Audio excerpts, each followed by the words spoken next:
Okay, so, okay, cool, welcome. Thanks.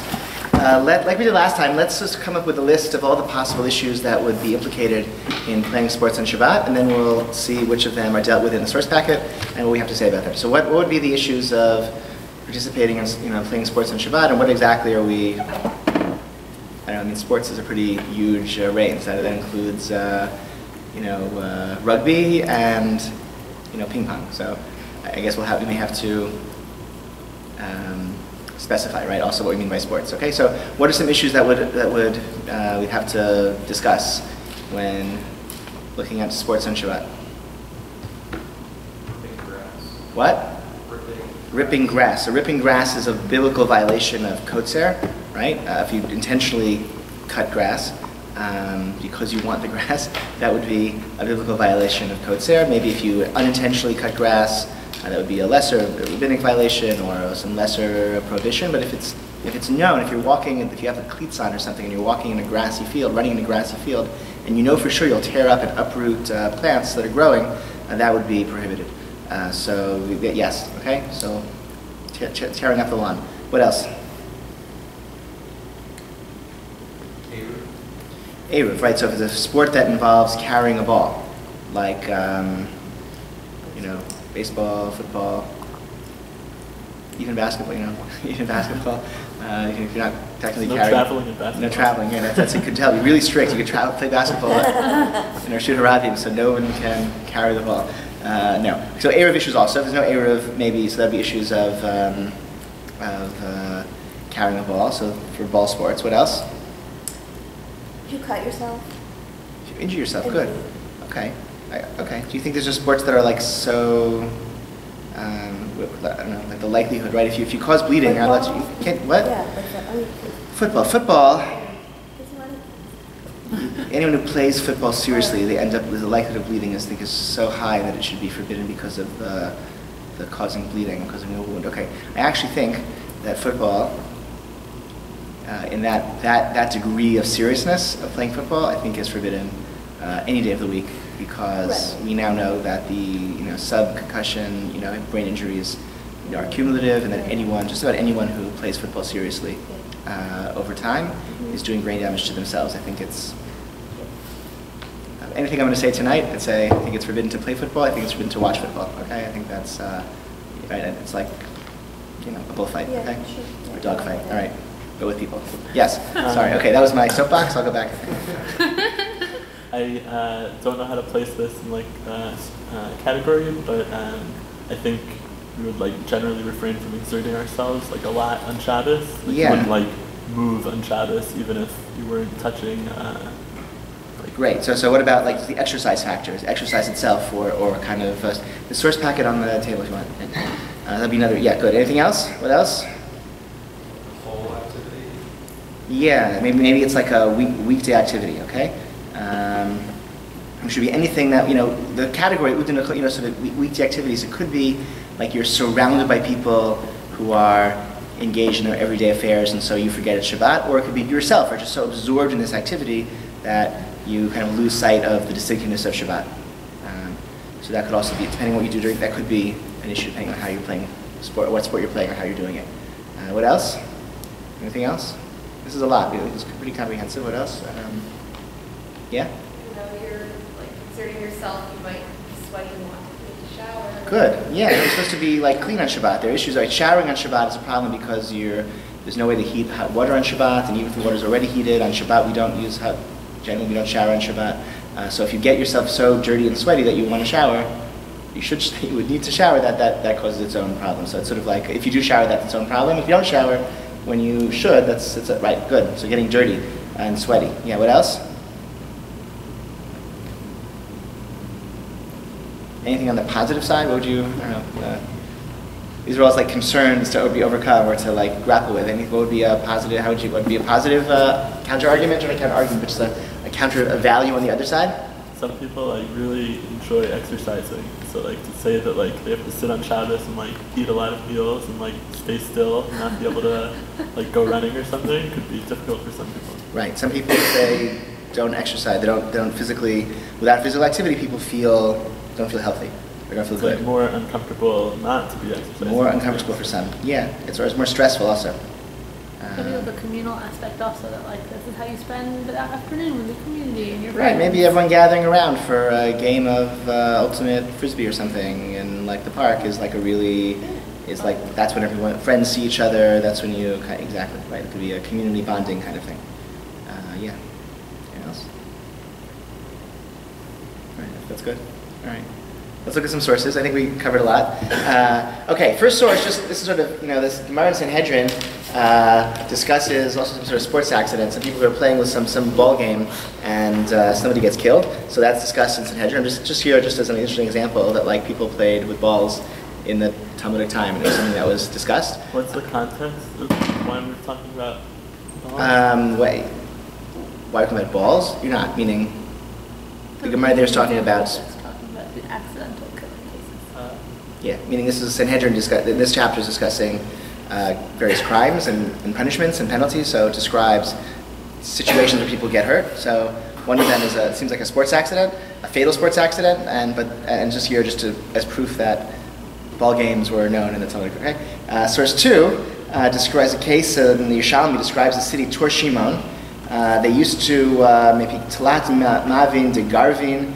300 loaves of bread were given for the poor every Shabbat from this city, a city of great prosperity and great size, and it was destroyed during the time of the Roman wars. Why was it destroyed? Some say because of all the prostitutes. Others say because there was a lot of ball playing in the city. Yeah, Shalom. I mean, if the ball playing kills people, then... Right, so I don't think it's necessarily the same. So the Yerushalmi doesn't explain what's the problem with ball playing. It doesn't say at all. We don't know what's so bad about ball playing. Is it... It's really dangerous. Maybe. Or, I don't know, like how, meaning the case of, look, these are two different Gemaras, and they're not necessarily, the source 1, the people killed playing ball, like we don't know how often that is. The Gemara often describes very far-fetched cases just to prove or to explore a legal point. I don't know how common, I don't think it was very common. Here, you have a real condemnation of ball playing, but we don't know why. Source 3 is another version of the same sort of legend about the city. Tor Shimon, Mount Simon, they used to distribute 300 barrels of thin cakes to the poor every Friday. Why was it destroyed? If you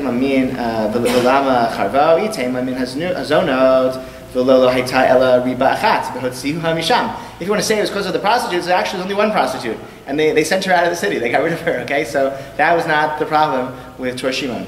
Rabbi Huna says, "Mishum shayu mischakin bekadur b'Shabbat." They played ball on Shabbat. So that's the kind of, again, we don't know what was. That's all we have. What? Decided b'Shabbat, the last one to do. Yes, exactly. Yeah. Sorry. We know more in source 3 than we do in source 2. Source 2, ball playing. What's so bad about ball playing? We have no idea. Is it associations with idolatry? Is it they're playing ball instead of studying Torah? Like we have no idea what the problem with ball playing is in source 2. In source 3, they say they played ball on Shabbat. But we don't know what was bad about that. We came up with a list of 6 things that could be wrong with playing ball on Shabbat or during the week, so we really don't know. And this source is really kind of does not seem to become very influential in Jewish law. It's there. Okay. Now, jumping ahead, the significant halachic discussion about ball playing on Shabbat revolves around the question of whether balls are muktzah. So let's just take a step back and talk about Yom Tov and carrying on Yom Tov. Okay, Erevin, municipal Erevins that would enable one to carry on Shabbat were, I believe, quite rare for most of Jewish history, is my understanding. And so there's less, but Yom Tov you're allowed to carry, but you're only allowed to carry in Yom Tov under what circumstances? So there's a discussion that we shown in the Gemara, and we shown discuss the circumstances in which you're allowed to carry. So let's sort of go through this.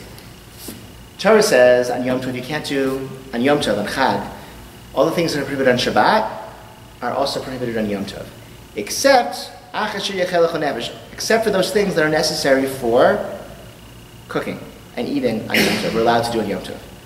Okay, so we can't do any melacha just like Shabbat, but we are allowed to do those melachot that are related to cooking. So the question is raised, are you only allowed to do this melachot for cooking, or are you also allowed to do this melachot for non-cooking purposes?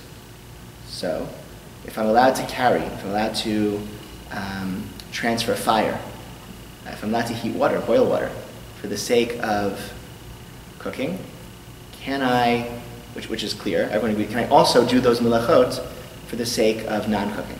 So there'd be some cases where this would, so can I, if I can transfer fire to cook stew, can I transfer fire to smoke a cigarette on Yom Tov?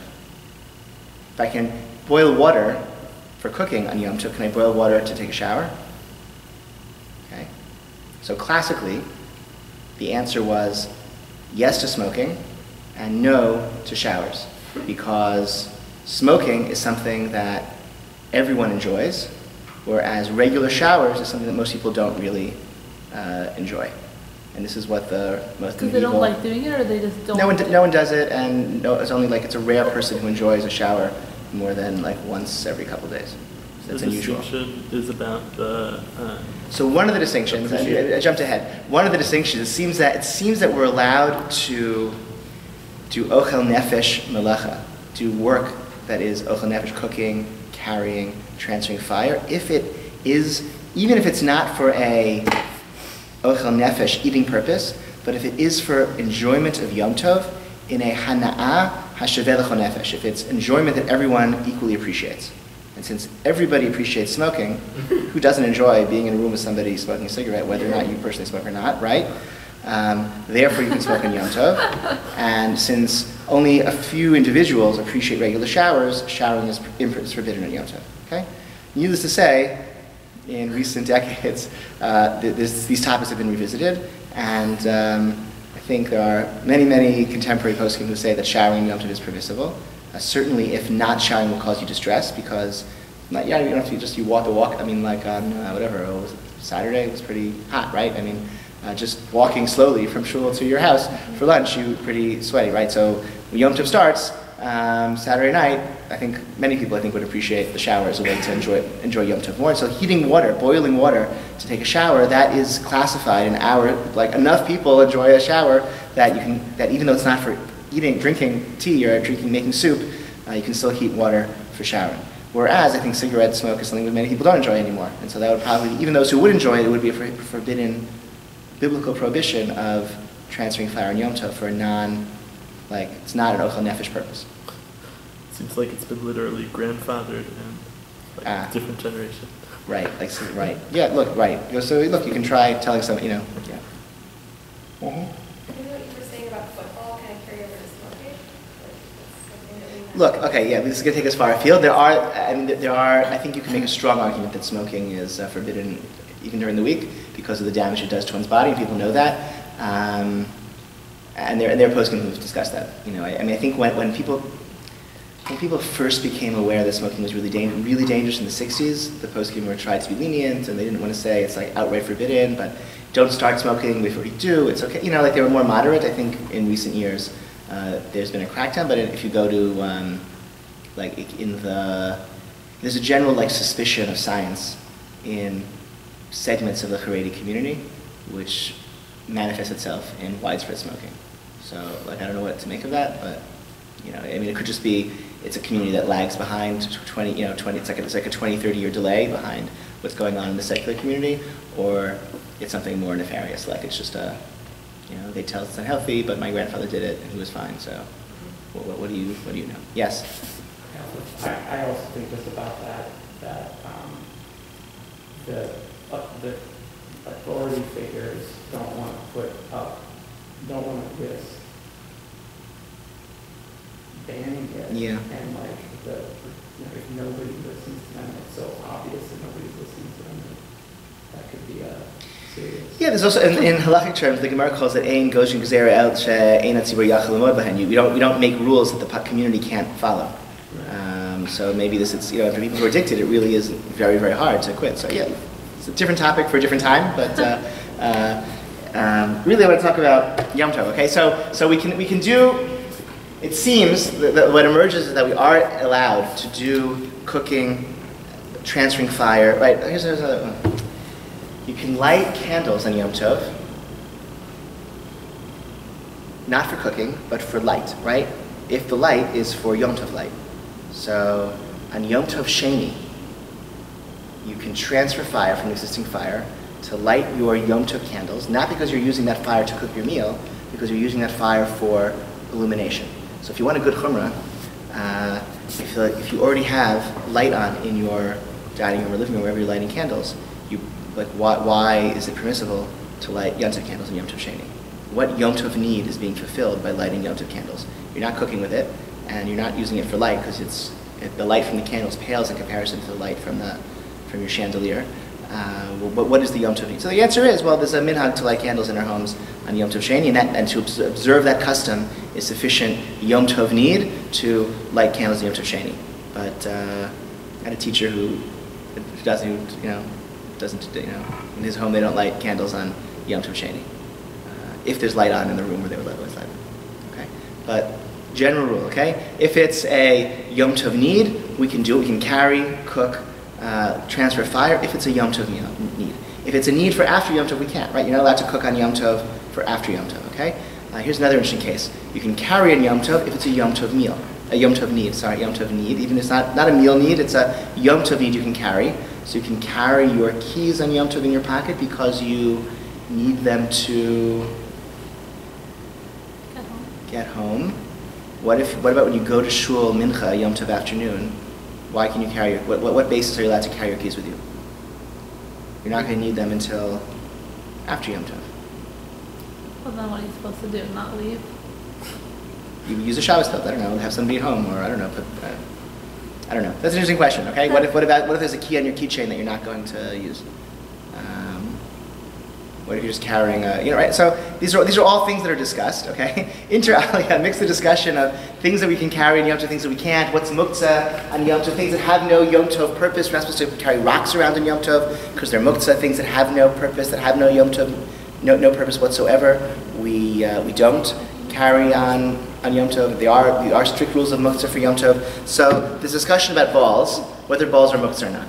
Is there a Yom Tov? What Yom Tov purpose does a ball have? Maybe a ball is muktzah. So Tosfot present the lenient opinion here in source 4. It's not only the case that we're allowed to carry. When we say that carrying is permissible on Yom Tov, it's not just carrying a baby to his own circumcision, where there's a real mitzvah need, right? That baby be carried on Yom Tov. You can also carry a kid on Yom Tov, not for his own circumcision, just to you want the kid with you, like taking it to Yule, like as a pleasurable little jaunt, okay? You can carry on Yom Tov for that purpose as well. You also find we play ball on Yom Tov. Shekarin, Pluta, okay? Pluta, some sort of medieval French ball game, okay? They play on, okay? Okay, so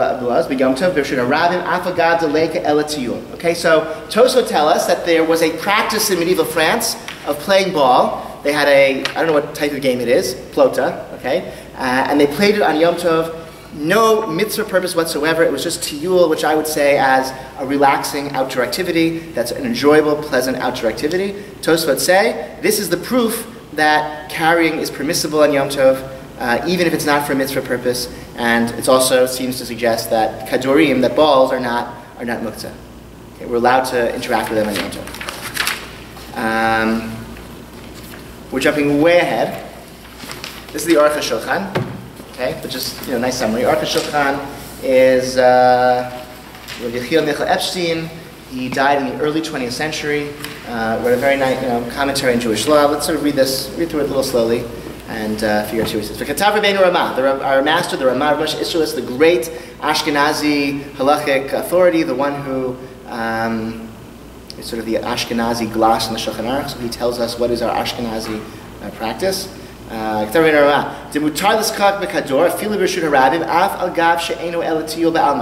Yom Tov you can carry a ball, even in a public domain. There's no mitzvah purpose, it's just tiyul ba'alma, just mere pleasantness. Ad kan l'shana.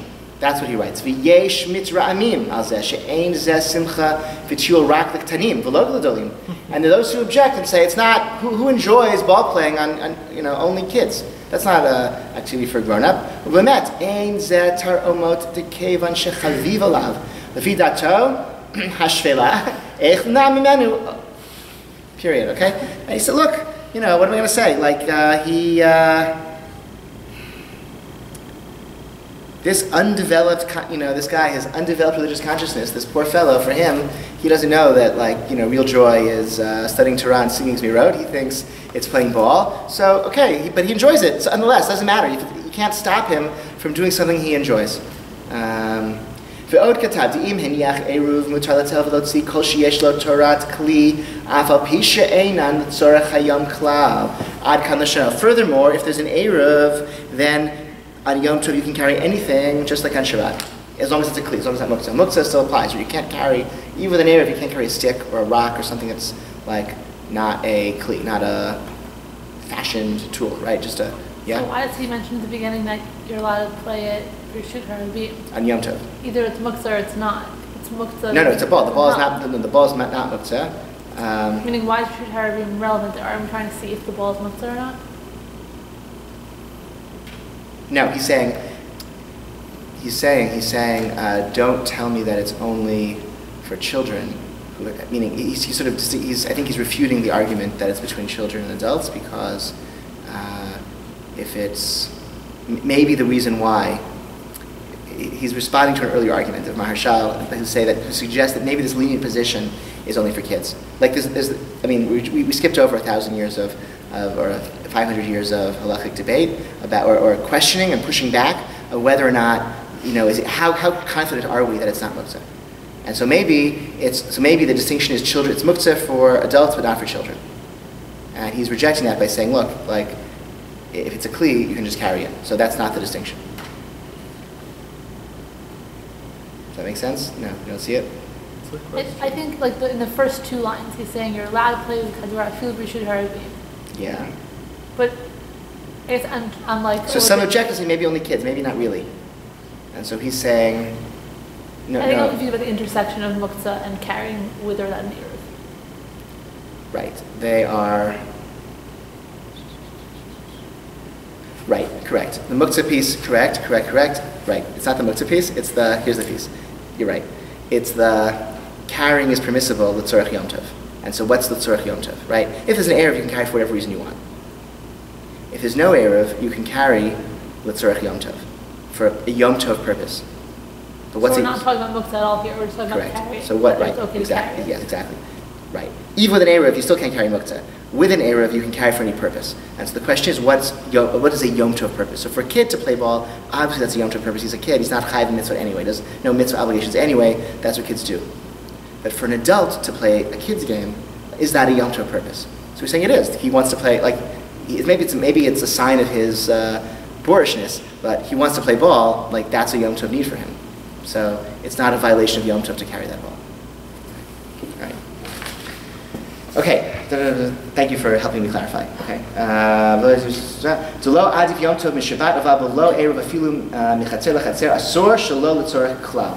Okay. Ve'ein kavanato laniach erevei chatzera b'Yom Tov de'ein marvin erevei chatzera b'Yom Tov. K'mosh katav yisrael ela kavanato de'im heniach erev al Shabbatot mamela demahani gam Yom Tov.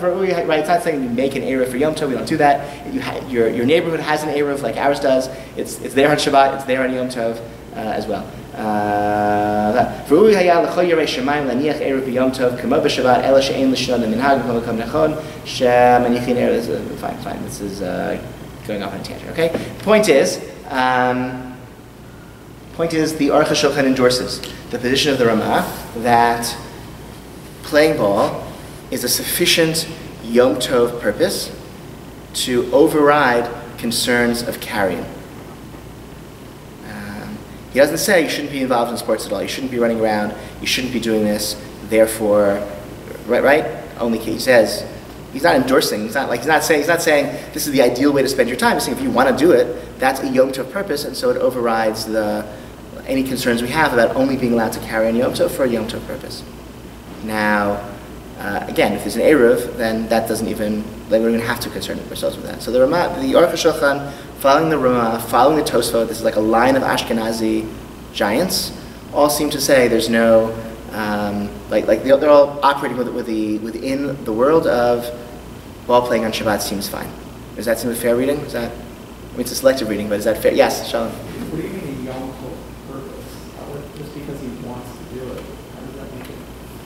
So that's what the tension is. I think that's the tension. So if you couldn't carry on Yom Tov to have something like in a certain place for after Yom Tov, right? You can't like carry your car keys you're not going to use till after Yom Tov. You can't do that. That's a violation of carrying, okay? Because carrying is only permissible on Yom Tov. You can't cook on Yom Tov for a meal that you're going to eat after Yom Tov. You can only cook on Yom Tov for a Yom Tov meal. For a Jew to have a Yom Tov meal. It's only like very specific parameters, otherwise it's cooking. You can't cook on Shabbat, you can't cook on Yom Tov, except for a Jew to have a Yom Tov meal, we're allowed to cook on Yom Tov. So if he was playing ball to practice for the game tomorrow, that would be kind of like... If he didn't enjoy it, and he's playing ball to practice for the game tomorrow, that would probably be a problem. That's a good maybe, yeah. I don't really, yeah, I'm only doing this because tomorrow, or let's say he wants to, he just got a new glove, and he wants to, get his glove, warmed up, break in the glove before tomorrow's game. That would be not a Yom Tov purpose, that would be like preparing for, doing something for after Yom Tov. And so the carrying, all that would be forbidden on Yom Tov. I think that's a good case. But even if you didn't have the new glove, you could get an old glove who's going to have to catch anyway. So like the purpose may have been to break a new glove, but he would have had to catch no matter what glove he had that day. Or maybe not, I don't know.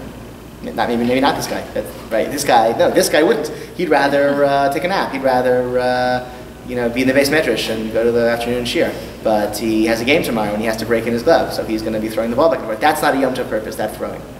But isn't it better to say Yom Tov activity than purpose? Because I guess I just got thrown off. Like to me, it's like a purpose means like you're doing something for the sake of the Yom Tov. So that's the tension. It seems to be tiyul ba'alma. That was what, right? That's the language in Tosfot. Just you can carry your child because you want to have an enjoyable And the Tosfot say also they mischakim, right? They play ball. Tiyul ba'alma, just mere pleasant outdoor activity. Nothing beyond that. It's not a mitzvah purpose. It's not one of the mitzvot of Yom Tov. It's just a pleasant, neutral thing that people might choose to do on Yom Tov. But they're doing it on Yom Tov, and so it's not a problem of carrying for a non-Yom Tov purpose. Let's say you're cooking to have a snack on Yom Tov afternoon. It's not your Yom Tov meal, but you want a snack, right? Okay, you're entitled to have a snack, right? You're going to eat it. You're eating it on Yom Tov. That's fine. I guess by purpose, I feel like it makes it sound like you're preparing for your fulfilling Yom Tov. Yeah, so that's the more restrictive understanding, but it seems that we move away from that, right? And that's again, this is discussed in the Talmud. It's discussed in the Rishonim. I've given you just a few sources. The conclusion, the Ashkenazi conclusion, is a fairly broad one, a fairly permissive one. That if it's going to be a Yom Tov use, then it's fine. Now again, it has to be a use that if it's a heating water for a shower is only okay once like everybody enjoys showering, and transferring fire for smoking, maybe is no longer okay once many people don't enjoy cigarette smoke, right? So there are some parameters of the type of that's the category of activity. That's like. Smoking is a whole new reason why people transfer fire. You transfer fire for light, you transfer fire to cook. And then transferring fire to smoke, a cigarette is like a whole other category of why you would do the activity altogether. And so it has to be judged, like, do we enjoy this or not? Like, cooking water to eat, for tea, for soup, that's like cooking. And then cooking water to take a shower, that's a whole other category of labor. It has to be like separately judged. Okay. Comments on this so far? Yes. What about doing physical therapy on Shabbat? Physical therapy. So we'll see physical therapy. Physical therapy is discussed in the Mishnah. I think it's the next discussed in the Mishnah. The issue with physical therapy is a separate restriction on Shabbat against refuah, against any type of medical therapy. And that would include, and the original reason in Talmudic times was because of concern that people grind medications to make medications, but there's a rabbinic decree against all forms of refuah, all kinds of medical therapy on Shabbat, unless it's obviously, if it's sufficient need, you can, but if you override that if there's somebody is terribly ill. But if not, then that prohibition stands. So depending on if the physical therapy can be timed in such a way that you don't have to do it every 3 days, so don't do it on Shabbat. If it's something that has to be done every day, so you do it on Shabbat. Right? When I was in the rehab facility for my knee, they told me that 2 hours of 1 hour physical therapy, 1 hour occupational therapy, Monday through Friday. Then you have an hour of one or the other on Saturday and an hour of one or the other on Sunday. So I said, can I just skip Saturday and have 2 hours on Sunday? I'm an Orthodox Jew. So they said, okay. Well, I never got 2 hours on Sunday. It was usually a half hour. But still, I mean, I had way more than if I had been home. Interesting. Yeah, no, look, I think if it's at the point at which your physical, your sort of physical ability is impaired, such that you're staying in a nursing home with I think that's a sufficient degree of injury that it would override the rabbinic prohibition against refuah. So I mean, if you had asked me, I think I would have said you can do the physical therapy on Shabbat. Although, on the other hand, I feel like if the doctors themselves are cutting back your hours on the weekends, it seems that they themselves are like saying, this is good, but it's not, like, if it was really important, they wouldn't cut back your hours on the weekends. They seem to be saying it's important, but moderately important, so we can cut back the hours. I don't know. But I think you could have done it on Saturday, I think, in that case. Right?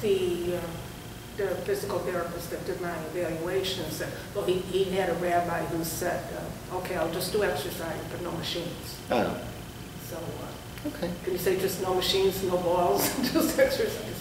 Yeah, I mean, I don't know what Malachi would be doing with the balls or the machine. We were playing catch. There was, for our balance. Oh yeah, so I don't think that's. I mean, again, like that's not. I don't think there's anything in the playing catch that's. If you're playing catch outdoors without an Eruv, that would be a problem. If you're playing catch indoors in the nursing home, I think that's no worse or better than any other type of therapy you might do, and essentially, and I don't know. I think. I don't know.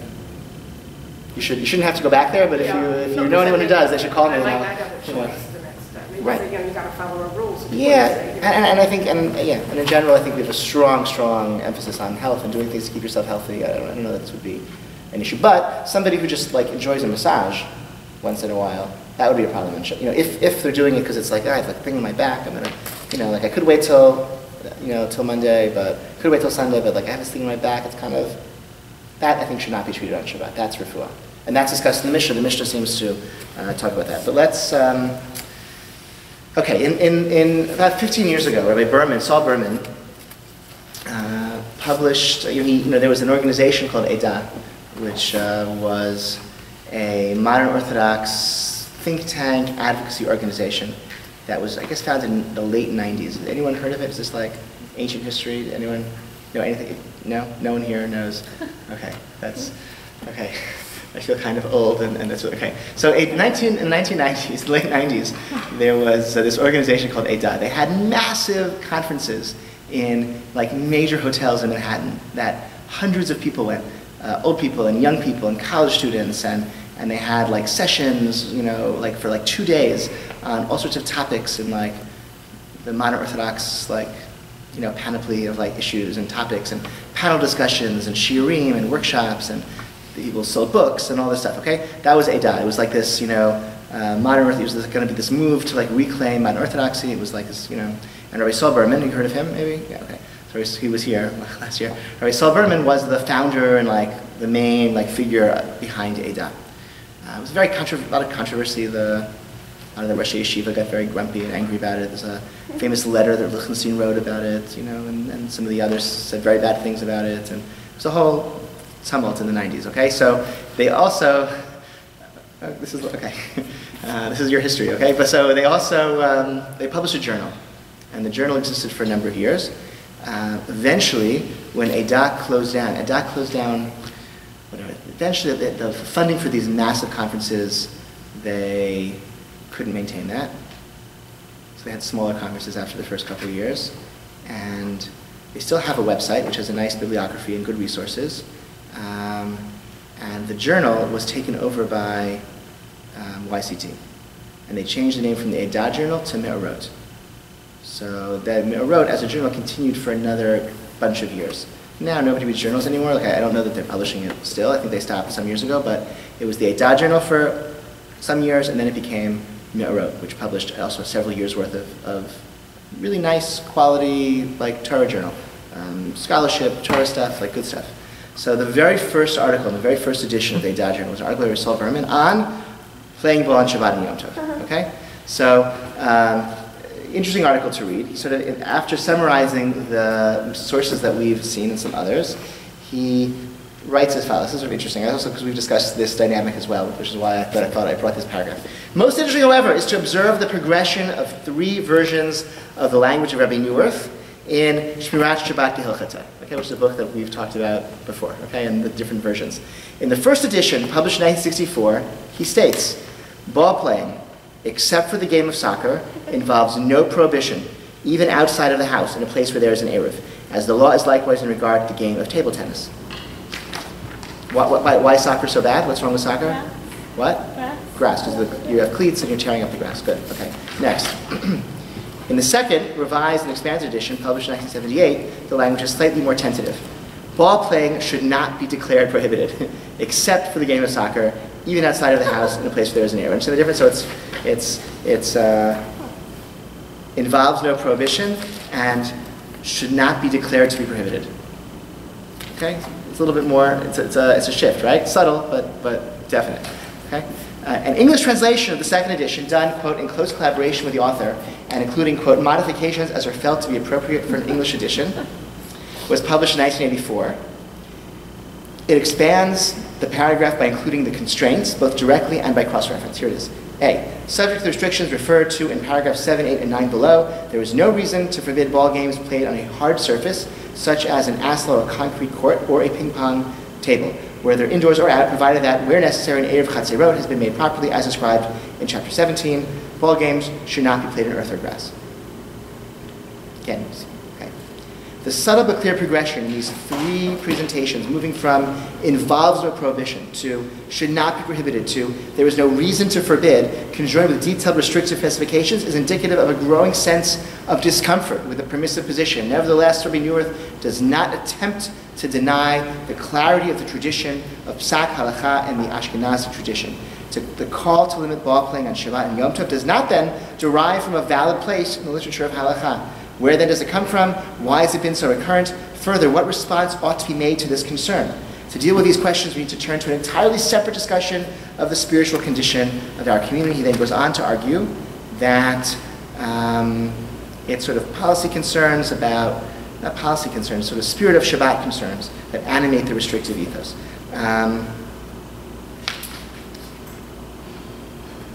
Well, 7 and 8 we're going to skip and come back to.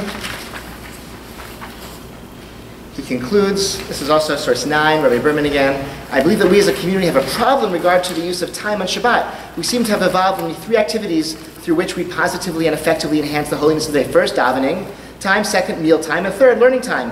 Whatever time cannot be consumed in one of these 3 activities remains available for sleep. Is this really it? In God's whole wide world, the only permissible activities which can serve spiritual purposes on Shabbat are davening, learning, and eating, leaving then only sleeping as the residual means of consuming time not otherwise able to be put to positive use? My life experience as a person, as a parent, as a rabbi, as a teacher, lead me to the conclusion that these 3 areas are simply not sufficient for most people, and are certainly not sufficient for children and young adults. Adults are somewhat able to cope with a bad situation. As time grows heavy on their hands, meals protract into feasts. Davening time protracts to fill some of the available time, and people will take us safer with them to bed, or just sleep more. Okay? It's not that we're learning more, we're not in the Beit Midrash more, we're not going to Shiurim, we're just taking a book off to the couch and then falling asleep there. Simply telling people that ball playing on Shabbat is now prohibited will not really improve in the slightest the positive experience of Shabbat by any Jews. Ball playing on Shabbat and Yom Tov is a vacuous, pointless activity, almost as useless as sleeping hours on end. But it is halakhically permissible and serves a perceived need for relaxing, enjoyable, and physically energetic activity time. Let's not take that away from people until we can replace it with something that serves approximately the same purposes and also serves to enrich their religious and ethical beings.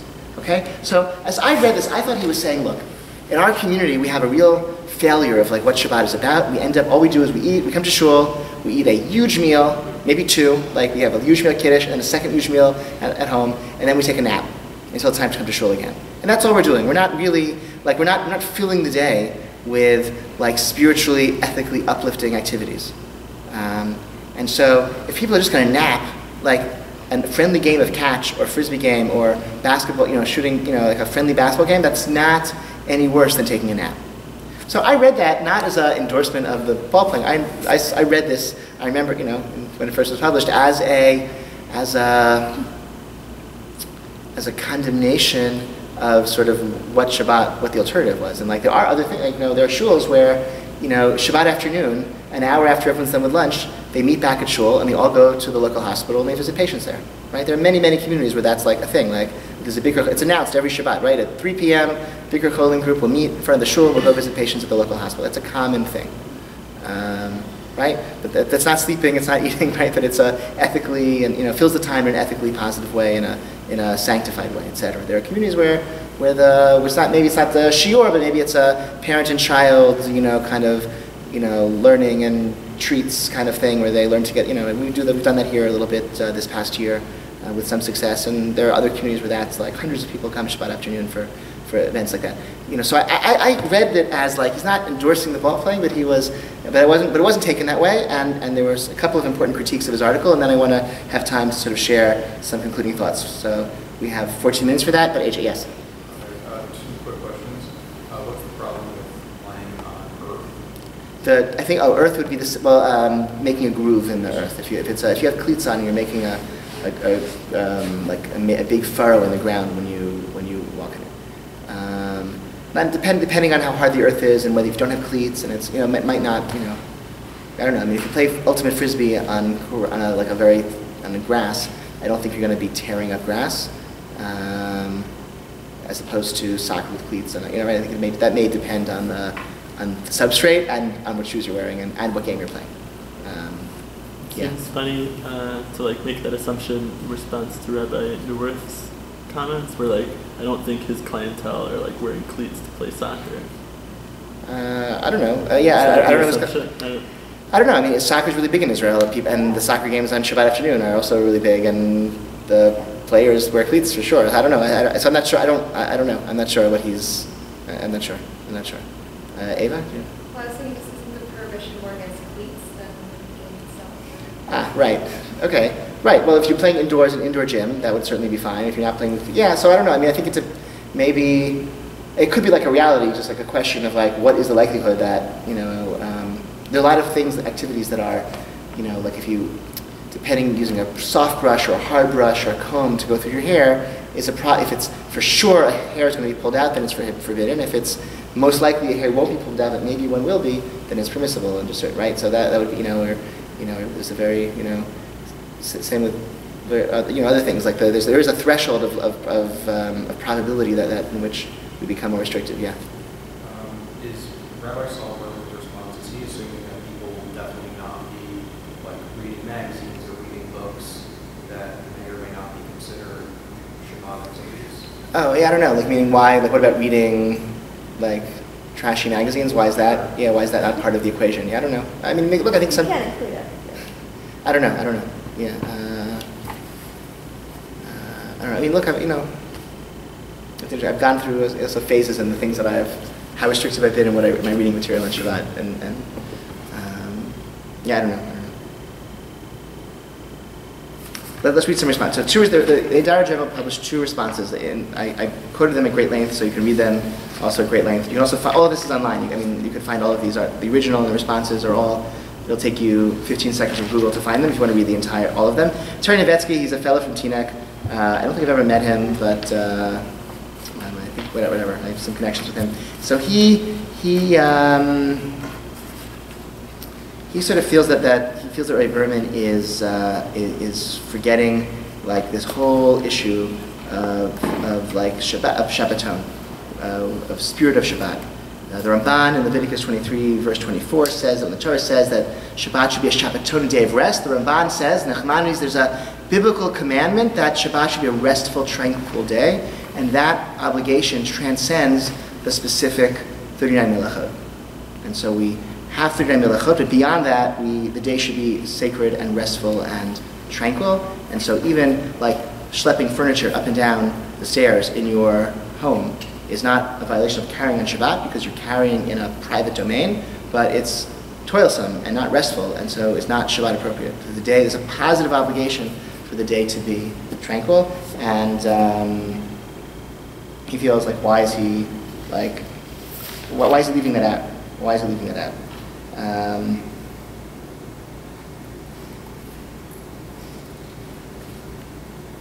paper, then page 5 of the handout, the second paragraph from the bottom, the paper's lack of discussion of this critical cornerstone of halakha in the context of ball playing is troubling. Lamentably, the article lacks any balancing between that which is technically permissible and that which violates the spirit of Shabbaton. Rather, the paper accepts ball playing as a harmless, albeit vacuous use of the vast, unallocated time during a long Shabbat afternoon. And this is my concern with the unqualified nature of the paper. Our social settings are never so absolute or pristine. Our reality involves context, groupings, maturity, timing, and alternatives that should and must play a role in the Psak Halacha process when considering the technically permissible act of playing with a ball. The integrity of Shabbat observance, not its technicality, but its very soul and essence, as expressed in the term Shabbaton, should not be denigrated to a mere chumrah subject to individual whims and sensibilities. Like this core piece of Shabbat, that it's sanctified, tranquil, restful, different, you can't just, that transcends the technicalities of Pir and Melacha. Okay, long discussion here. No time, sorry. Source 11, another letter to the article. Eli Berman, don't know who he is, but he discussed a couple of other issues. People get sweaty, they want to take a shower. He discusses the Mishnah, source 7, and as Rambam understands it in source 8, there's a prohibition against massaging, and Rambam says there's a prohibition against exercise. Anything that makes you sweaty is a rabbinic prohibition on Shabbat. That's source 8. And then he also says, on page 8, the last paragraph, there are two ironies in this essay's publication, the Adagio. First, many in the modern Orthodox community relish every opportunity to point out that those on their right take an overly formalistic approach in areas of ethical behavior, wherein actions are taken that, while not clearly prohibited by the Shulchan Aruch, violate the spirit of such laws. This essay may be deserving of similar criticism. Okay? So often, modern Orthodoxy, we say, in polemics to the Haredim, we say, you're technically, you're so literal, hyper-literal and technical in your application of the Shulchan Aruch, you're forgetting the spirit. And Eli Berman is saying, that's what you're doing, Rabbi Berman. They're not related. That's what you're doing, Rabbi Berman, in this essay. You're saying there's no technical violation, but what about the spirit of what Shabbat is supposed to be about, a sacred day, a tranquil day? Furthermore, he says, second, the concerns arising from ball playing relating to Uvta Dechol, weekday activity, and Shabbaton may be more acute in the modern Orthodox world, in which organized sports play a central role during the week, whether it be youth or adult leagues for baseball, basketball, etc. Meaning, for people who never play sports during the week, it's less of a problem for them to play sports on Shabbat. But since we do play sports in the week, we have Little League and adult sports leagues during the week, so it's more problematic for us to then do it on Shabbat, because it's a weekday activity for us. Maybe. I don't know how that convincing I find that argument, but yeah, I don't know. I think it is an irony. I think he's pointing out again that the more we do something during the week, the more problematic it is to do it on Shabbat. So I want to went with this very quickly. I want to save a little time, but I want to offer some thoughts.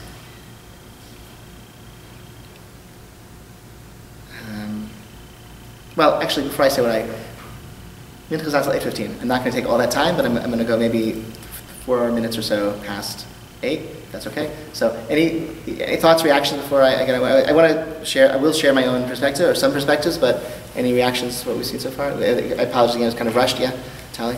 I think the comparison to moving your furniture up and down the stairs of your house is not entirely analogous, because the definition of a restful Shabbat can be more subjective, and I don't think that there are very many people who would enjoy schlepping furniture, but there are people who would really enjoy and make their day relaxing if they do play sports, right? So I'm not sure how you define Shabbaton and tranquil and restful, but it seems like it's a pretty subjective term. Good. Yeah. Any other reactions?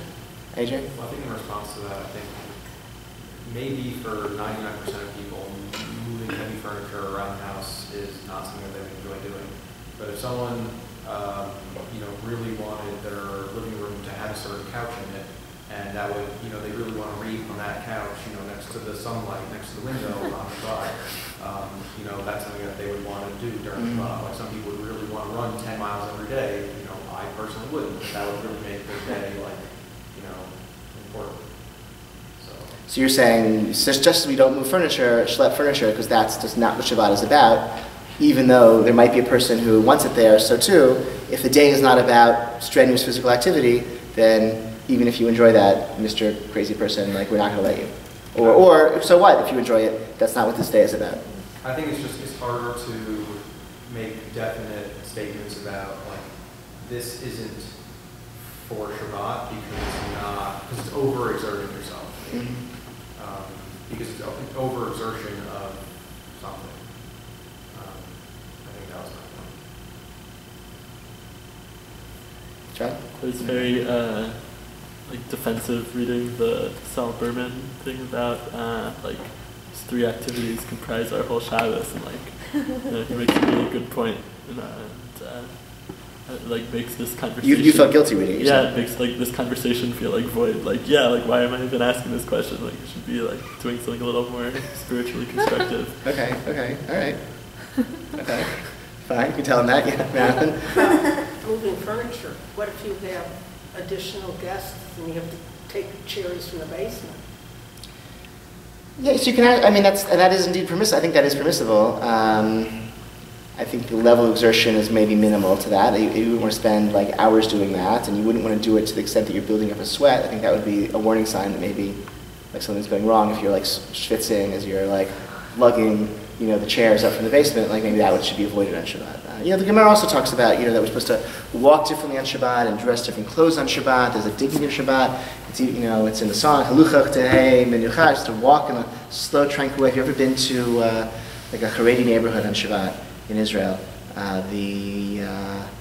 Maybe here too, I don't know, the slow way people walk is really something. Like these are, like Bnei Brak is like the really ugly city during the week, but on Shabbat it's like so peaceful, and like, just the boulevard, which are choked with traffic and trucks and mopeds, and, it's just empty of all vehicles, and it's just found, until 9, 10, 11, 12 o'clock at night, families, grandparents, kids strolling. It's like a tranquil, Shabbat stroll as they kind of up and down the boulevards. It's a very beautiful, beautiful thing. There's a tranquility that, we should walk differently on Shabbat. That's in the Talmud, and that seems codified in Jewish law. So, here's what I think. On the one hand, this point of Ramban of Shabbaton, I think that is the cornerstone of Shabbat observance. I've said this in various contexts, recently in a number of times. That is, especially because the Milachot, the 39 categories of labor, are things we don't do very much anymore. We don't thresh, most of us. We don't plow. We don't winnow. We don't do those things in our everyday life very often at all. But so Shabbat is defined by not doing things that are like checking email or using surfing the internet. None of those. It's hard to tell me what is the malacha involved in surfing the internet. I don't really know, but I know that defines Shabbat, that I am plugged from those type of activities. And so this notion that Ramban advocates so strongly that this ethos of a restful, tranquil day of rest that transcends and is beyond the specific 39 categories of labor, that is so essential for any notion of Shabbat in our world, because we're not doing the malachot really even during the week, and so for the Shabbat to be different, it's only by really cultivating the sense of that's not Shabbosik. I'm not going to put my television on a timer. That's not Shabbosik. I'm not, even though I can't tell you what malacha it violates, I'm not going to use a computer on Shabbat. So I think it's really, really crucial to inculcate that. And I think, it's a professor, Chaim Seiman, who writes, is a law professor, he writes about Jewish law, so publishing a book on Jewish law. He commented that 2 years ago, when the smartphone Shabbos app was a thing that was discussed, he's across the board, the Orthodox community was condemned it, and we don't want this is not, really almost everyone did, even though we disagree about everything else.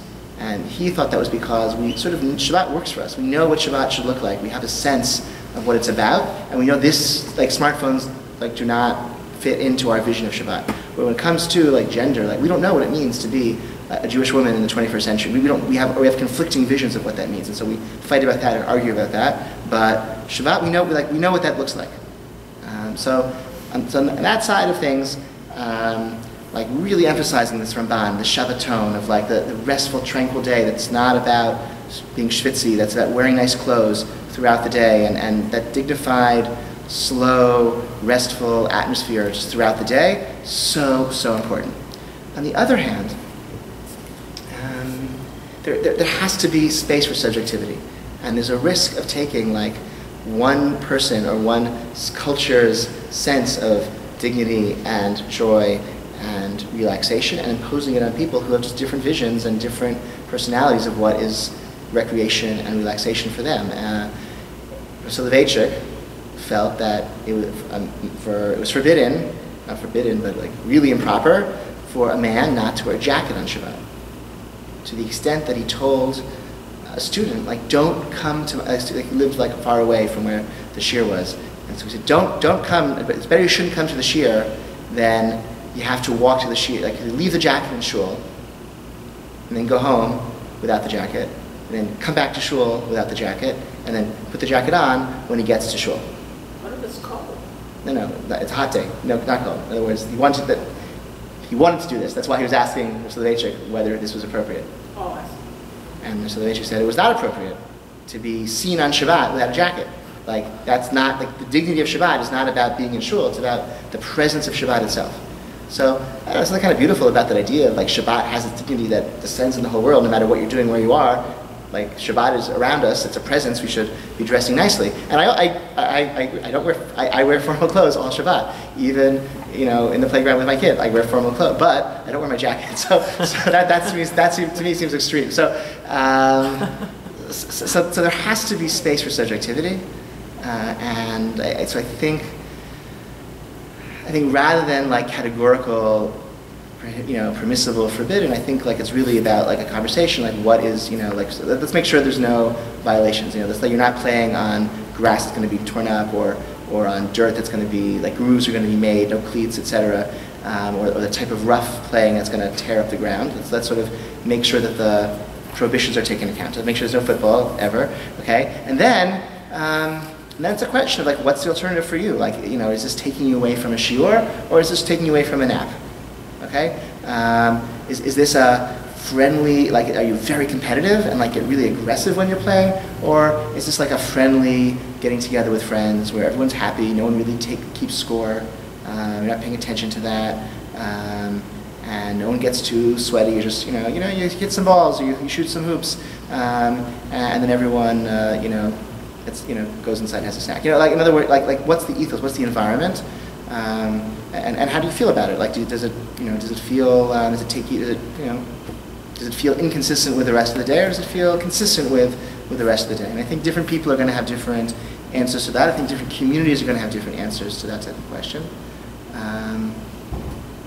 I think here we have people from many different communities with many different senses of what's appropriate. I think that can lead to conflict at times. So I think my advice is to spirit of generosity and goodwill, and be open about your own values and your own feelings about it, why you don't do or don't do something, and just know that people around you are going to maybe come to different decisions, and that this is maybe an area of Jewish life where reasonable, decent people will reach different decisions for themselves or for their children. All right, any questions on that? That's my conclusion. Yeah, Ava. So I guess, what about, because you mentioned like making it like Shabbat, it's different from the rest of the week. Yeah. So what if like there's like a sport or activity you do that's only you only really do that Shabbat? Right. So that. So I think that would be different. I mean, I think that would be different. Again, if like within reason. Like I don't if like Friday night, that's when my TV timer goes on and I get to watch like Seinfeld at 10 o'clock. It's the only time I'm around. Like I don't think that's like a nice way to enjoy Shabbat. But if it's, I'm very busy during the week and I don't get outdoors and I don't see my friends, but Shabbat afternoon I play ultimate frisbee, it's hard for me to say that would be,